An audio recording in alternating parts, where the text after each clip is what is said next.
Hello friends, welcome to tax reply GST series. आज हम एक टॉपिक डिस्कस करने जा रहे हैं क्यूआरएमपी स्कीम, इसके फ़ायदे और नुकसान। और इसी से रिलेटेड एक टॉपिक है IFF, N unsaid monthly compliance. IFF कैसे एक लीगली तो ऑप्शनल कंप्लायंस है, टैक्स पेयर का ऑप्शन है कि वो भरना चाहे या ना भरे, बट कैसे ये एक अनसेड मंथली कंप्लायंस है कि टैक्स पेयर को इसे मंथली भरना ही पड़ता है चाहे या ना चाहे। तो हम इस पे एक डिस्कशन करेंगे क्यूआरएमपी पे और आईएफएफ पे।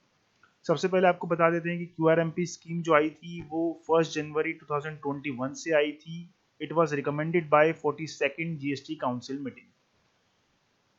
क्यूआरएमपी स्कीम जो है वो स्मॉल टैक्स पेयर्स के लिए है जिनकी टर्नओवर 5 करोड़ से कम है। उनके लिए एक बेनिफिट लाया गया था कि वो अपनी रिटर्न जो है मंथली बेसिस पे ना भर के क्वार्टरली बेसिस पे भरें। ये उनके लिए क्यूआरएमपी स्कीम यानी quarterly return monthly payment scheme, ये क्यूआरएमपी की फुल फॉर्म है। इसमें रिटर्न क्वार्टरली बेसिस पे भरना है आपको, जो जीएसटीआर 3 भी है, but tax payment monthly basis पे करना है, इसीलिए इसका नाम रखा गया था QRMP, quarterly return monthly payment scheme. तो दोस्तों, इस स्कीम को एसएससी को ऑप्ट करना पड़ता है। ऑप्ट करने के लिए एसएससी को 90 डेज की विंडो मिलती है। 90 डेज कैसे कैलकुलेट करने हैं? जिस भी पर्टिकुलर क्वार्टर के लिए आप ऑप्ट कर रहे हैं उसके फर्स्ट डे से 2 महीने पहले तक आप ऑप्ट कर सकते हैं या 1 महीना आगे तक ऑप्ट कर सकते हैं। 2 महीना पहले या 1 महीना आगे from the first day of the relevant quarter. For example, हमने यहाँ एग्जाम्पल लिया है क्वार्टर का जुलाई टू सितंबर, यानी कि अगर 1 जुलाई से आप 2 महीने पीछे काउंट कर लीजिए 1 मई, और 1 महीना आगे काउंट कर लीजिए 31 जुलाई, यानी इन 90 डेज के अंदर आप अपना क्यूआरएमपी स्कीम या तो ऑप्ट इन कर सकते हैं या ऑप्ट आउट कर सकते हैं। इसके बाद ये विंडो फ्रीज हो जाती है, क्लोज हो जाती है। उसके बाद आप इसे चेंज नहीं कर सकते। इसमें दोस्तों जो रिटर्न्स हैं वो ड्यू डेट्स आपको बता देते हैं। रिटर्न्स की ड्यू डेट जो है वो स्टेट्स को 2 कैटेगरी में बांटा गया है for the sake of convenience, यानी कि जिससे जीएसटी पोर्टल पे ज़्यादा बर्डन ना पड़े। तो गवर्नमेंट ने इसको 2 पार्ट्स में बांट दिया इंडिया को, कि कुछ स्टेट्स की डेट उन्होंने 22nd ऑफ द मंथ कर दी और कुछ स्टेट्स की डेट उन्होंने 24th ऑफ द मंथ कर दी। यानी category 1 states, category 2 states. Category 1 states की 22nd डेट है, कैटेगरी 2 स्टेट्स की 24th है। हमने स्टेट्स की डिटेल यहाँ पे दे रखी है कि आपकी स्टेट जिसमें फॉल करती है आप उसके अकॉर्डिंग अपनी रिटर्न फाइल कर सकते हैं।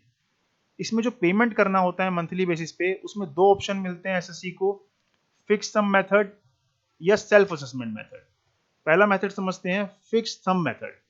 फिक्स सम में क्या होता है कि आपको फिक्स अमाउंट पे करना है, प्री जनरेटेड चलाने का आपका जीएसटी पोर्टल पे रिफ्लेक्ट हो जाएगा, आपको सिर्फ उसकी पेमेंट करनी है। प्री जनरेटेड चालान जो है वो कैसे जनरेट होगा कि अगर आप अपना 3B उससे पहले क्वार्टरली बेसिस पे फाइल कर रहे थे तो उस क्वार्टर का 35% टैक्स जो है, क्योंकि 1 महीने का हम पे कर रहे हैं इसलिए 35%, क्वार्टर का 35% प्री जनरेटेड चालान आपका वहां पे आ जाएगा, आपको उसका पेमेंट करना है। अगर आप मंथली बेसिस पे फाइल कर रहे थे ऑप्ट करने से पहले, तो जो प्रीसीडिंग क्वार्टर है उसका लास्ट मंथ, उसका 100% टैक्स आपको पे करना है। बिकॉज यहाँ पे हम 1 मंथ ले रहे हैं इसलिए 100%, ऊपर वाले ऑप्शन में पूरा क्वार्टर लिया था इसलिए सिर्फ 35%, यानी 1/3 अप्रोक्सीमेटली।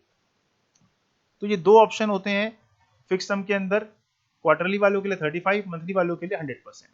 दूसरा ऑप्शन है सेल्फ असेसमेंट मेथड, यानी कि एक्चुअल बेसिस। अगर आपको लगता है कि मेरी टैक्स लायबिलिटी कम बनेगी, जो ऊपर का मेथड है फिक्स सम वाला, तो आप एक्चुअल बेस पे ही पे कर सकते हैं और अपना आप एक्चुअल बेस पे कैलकुलेट कर लीजिए, अपना आउटवर्ड लायबिलिटी आप कैलकुलेट कर लीजिए, आरसीएम कैलकुलेट कर लीजिए, अपना आईटीसी लेस कर दीजिए, जो अमाउंट आए वो आप पे कर दीजिए।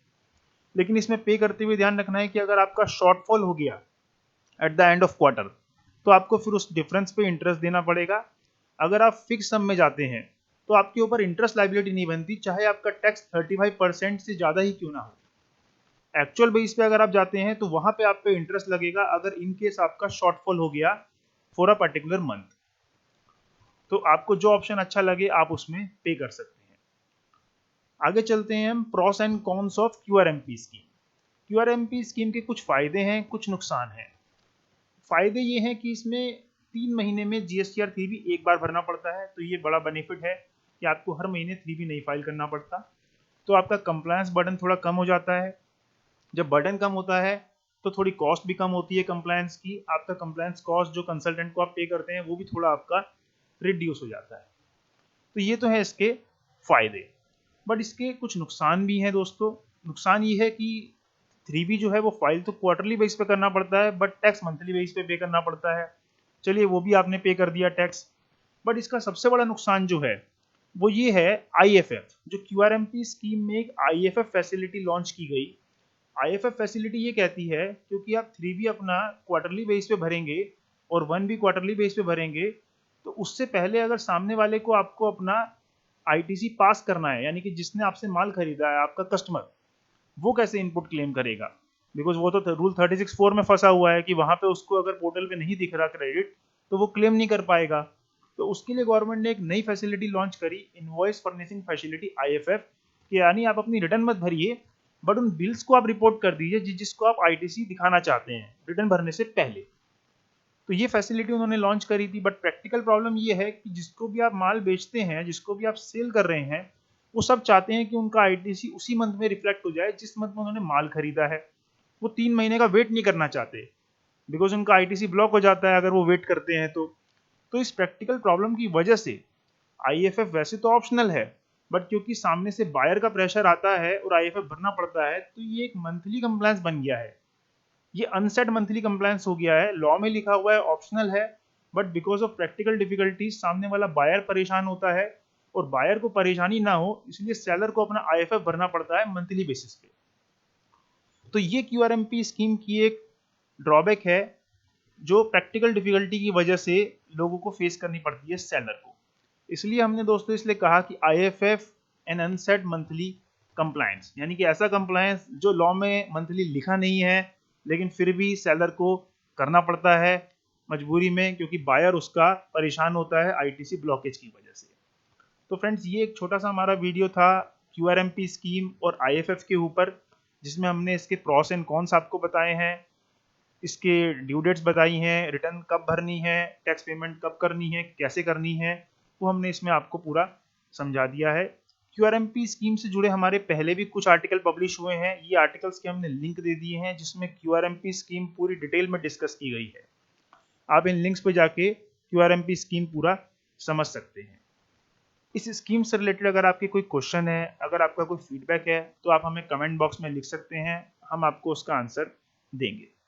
पूरी डिटेल्स दोस्तों, अगर आपको डेटाबेस GST का एक्सेस करना है तो आप हमारा GST लाइब्रेरी का सब्सक्राइब कर सकते हैं। यहाँ से जाके आप ऑनलाइन रजिस्टर कर सकते हैं, इमीडिएट पेमेंट करके आपका सब्सक्रिप्शन एक्टिव हो जाएगा, तो आप हमारा पूरा डेटाबेस एक्सेस कर पाएंगे। डेटाबेस की डिटेल हम एक सेपरेट वीडियो में आपको देंगे। Thank you.